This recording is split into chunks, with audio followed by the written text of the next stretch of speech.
Life astrology channel அன்பர்கள் அனைவருக்கும் வணக்கங்க.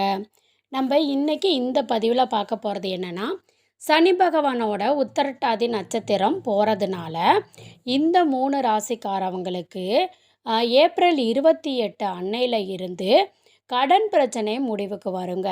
அது எந்த ராசிக்காரவங்க, அவங்க எப்படி செயல்படணும், தன்னுடைய கடன் பிரச்சனையிலேருந்து வெளிவரதுக்கான வழிகள் என்ன, அப்படிங்கிற மாதிரி அனைத்து தகவல்களையும் இந்த பதிவில் நான் உங்களுக்கு சொல்லியிருக்கேன். வீடியோவை ஸ்கிப் பண்ணாமல் பாருங்கள். இப்போ நம்ம வீடியோக்குள்ளே போகலாம் வாங்க. கர்மா அப்படின்னு நீதியின் கிரகணமான சனி பகவான் ஏப்ரல் 28 அன்னைக்கு உத்திரட்டாதி நட்சத்திரத்தில் நுழையிறாரு. கிட்டத்தட்ட 30 ஆண்டுகளுக்கு பிறகு சனி பகவான் தன்னுடைய மூல ராசியில் நுழையிறதுனால இது ஒரு முக்கியமான கிரக நிகழ்வாக அமையுதுங்க. உத்திரட்டாதி நட்சத்திரத்தில் நடக்கும் சனிப்பெயர்ச்சி ஜோதிட ரீதியாக ரொம்ப முக்கியமானது. ஏன்னா உத்திரட்டாதி நட்சத்திரம் சனி பகவானால் ஆளப்படுது. சில ராசிக்காரவங்க இந்த மாற்றத்தினால பெரும் அதிர்ஷ்டத்தை அனுபவிக்க போகிறாங்க. வெற்றிக்கான புதிய வாய்ப்புகள் அவங்கள வீடு தேடி வரப்போகுது. எந்தெந்த ராசிக்காரவங்க சனியின் இந்த நட்சத்திர பயிற்சினால் அதிர்ஷ்டமாட போகிறாங்க அப்படின்னு தெரிஞ்சுக்கலாங்க. முதல் ராசி பார்த்திங்கன்னா மேச ராசிக்காரவங்க.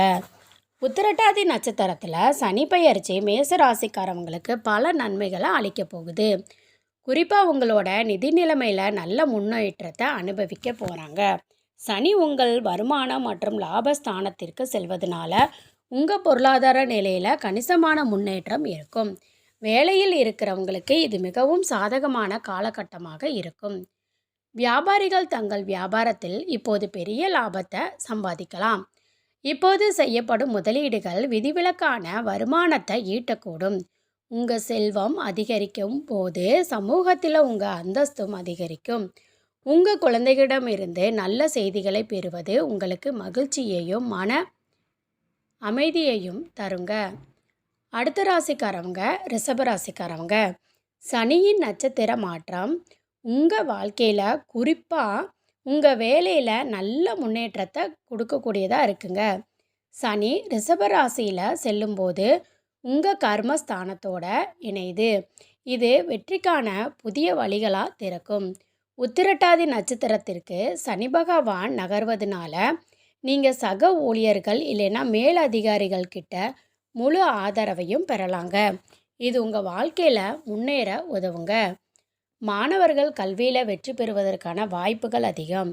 வியாபாரிகள் தங்களோட புதிய அணுகுமுறையினால் பெரிய லாபத்தை குவிக்கலாம். உங்கள் குடும்பத்தில் கடந்த காலத்தில் இருந்து வந்த பிரச்சனைகள் இப்போது முடிவுக்கு வரும். உங்கள் வழியில் வரும் வாய்ப்புகளை சரியாக பயன்படுத்தி வாழ்க்கையில் முன்னேறுங்க. அடுத்த ராசிக்காரவங்க சிம்ம ராசிக்காரவங்க. சிம்ம ராசிக்காரவங்க சனி பகவானின் நட்சத்திர மாற்றத்தினால அபரிமிதமான பலன்களை அனுபவிக்க போகிறாங்க. உங்களோட 7வது வீட்டில் சனி சஞ்சரிக்கிறதுனால இந்த காலம் திருமணமான சிம்ம ராசிக்காரவங்களுக்கு ரொம்ப சிறப்பான காலமாக இருக்குதுங்க. உங்களோட நிதி நிலைமை மேம்படும். சமூகத்தில் உங்கள் அந்தஸ்து அதிகரிக்கும். உங்கள் குழந்தைகிட்ட இருந்து சில நேர்மறையான செய்திகளை நீங்கள் பெறலாம். இது உங்களுக்கு ஆறுதலையும் நிம்மதியும் தருங்க. தற்போது வேலையில் இருக்கிறவங்க இந்த நட்சத்திர மாற்றம் வேலைக்கு மாறுவதற்கு வழிவகுக்குங்க. தனிப்பட்ட வாழ்க்கையை பொறுத்த வரைக்குமே இந்த நேரத்தில் உங்கள் துணை புதிய லட்சியங்களை வளர்த்து கொள்ளலாங்க. திருமணமாகாத சிம்ம ராசிக்காரவங்களுக்கு இந்த நேரத்தில் பொருத்தமான வாழ்க்கை துணை கிடைக்க வாய்ப்பு இருக்குது. ஒட்டுமொத்த தனிப்பட்ட மற்றும் தொழில்முறை வளர்ச்சிக்கு இது ஒரு நல்ல தருணமாக பார்க்கப்படுதுங்க. இந்த தருணத்தை சரியான முறையில் பயன்படுத்தி உங்களுடைய வாழ்க்கையில் நீங்கள் மென்மேலும் வளருவதற்கு வாழ்த்துக்கள். இந்த பதிவு பிடிச்சிருந்துச்சுன்னா வீடியோவை லைக் பண்ணிக்கோங்க. நன்றி.